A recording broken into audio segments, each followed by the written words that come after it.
মিলাদ কোরআনে আছে, কোথায় বলছে লাকাদ জাআকুম রাসূলুম মিন আনফুসিকুম আজিজুন আলাইহি মা আনিতুম হারিসুন আলাইকুম বিল মুমিনিনা রাউফুর রহিম। কোথায় মিলাদ আছে?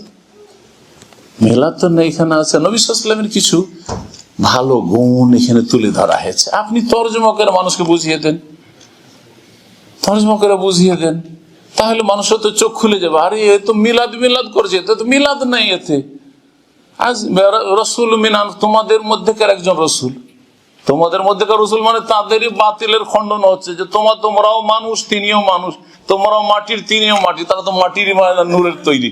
সে তরজমা তার করবে না, সঠিক ব্যাখ্যা তো করবে না।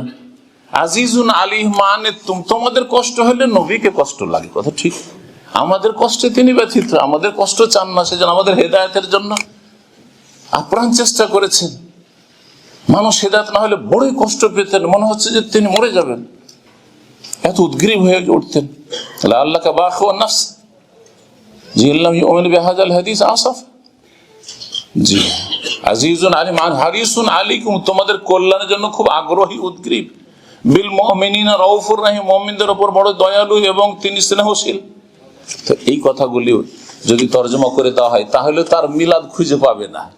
হ্যাঁ, মিলাদের দলিল কোরআনে আছে, ধোঁকা দেওয়া কাজ এগুলো তাদের। আল্লাহ যেন হিদায়াত দান করেন।